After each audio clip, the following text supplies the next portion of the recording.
안녕하세요. 옆집형입니다. 반갑습니다. 네, 오늘은 중국이 무역 분쟁의 마지막 카드인 히토류를 꺼낼 것인가에 대해서 얘기해 보겠습니다. 요번엔 중국이 히토류란 금속으로 방어 카드를 준비하는데요. 미중 무역 전쟁에 마침표를 찍을 것인가 생각되고요. 하웨이란 기업에 미국이 스파이 짓을 한다고 통신 장비며 핸드폰 모두 팔지 못하게 했죠. 구글에서 안드로이드 서비스를 정지되면 유튜브 구글 지도 사용 못하게 되는 것이고요. 그럼 하웨이는 변형된 안드로이드 자체 OS를 들고 나올 확률이 아주 높습니다. 그렇게 된다면 자국민 중에 사는 사람 있겠죠. 뭐 애국심이나 아니면 뭐 잘 모르는 아저씨나 뭐 아주머니 이런 분들이 사겠죠. 네, 하지만 이런 애국심도 한계에 다다르지 않을까요? 저만 해도 유튜브 없이는 못 살 것 같은데요. 세계에서 3등 정도로 할 정도로 핸드폰 잘 팔리는 회사였죠. 1등 하겠다고 큰 소리 쳤는데 창피하겠네요. 오늘은 밥이 넘어갈지 걱정이네요.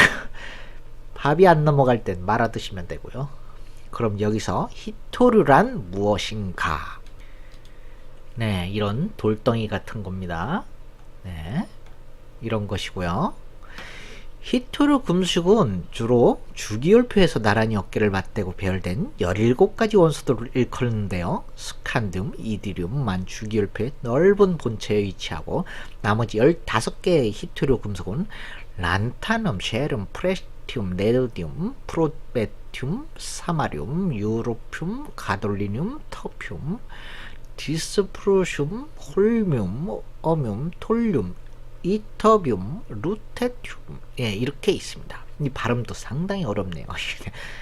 이처럼 매우 적은 양의 지표면에 골고루 흩어져 있는 17가지 금속을 추출하고 정제해서 산업 용도로 쓸 수 있는 질가량을 확보하기 매우 어려운 이런 히토류 금속을 이름을 붙인 것이고요.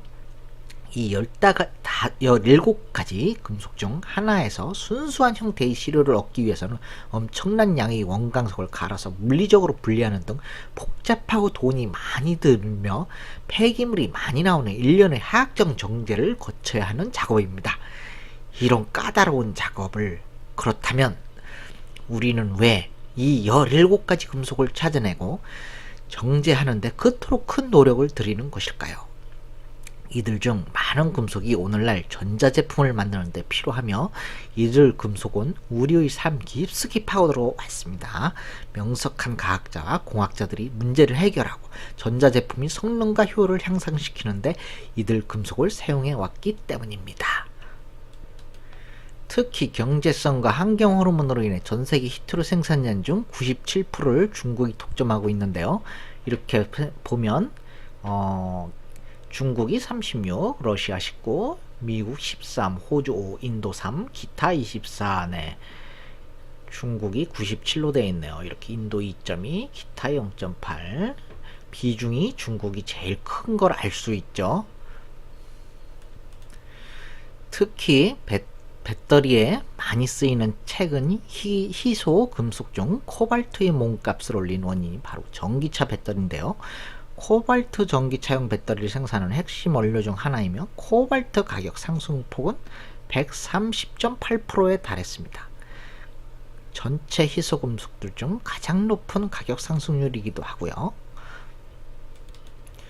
코발트, 리튬, 텅스텐, 니켈, 망간이 핵심 5대 강물로 선정됐으며 한국무역협회 수석연구원은 희소금속은 철, 광석, 구리, 아연 등 일반 강물의 채광과 재련 과정에서 부산물로 얻어지는 경우가 많아 다른 강물의 가격에 따라 공급의 제약을 받는다며 여기에 선물 시장이 존재하지 않아 가격이 급변할 때를 대비할 리스크 헤징도 어렵다고 말하고 있습니다.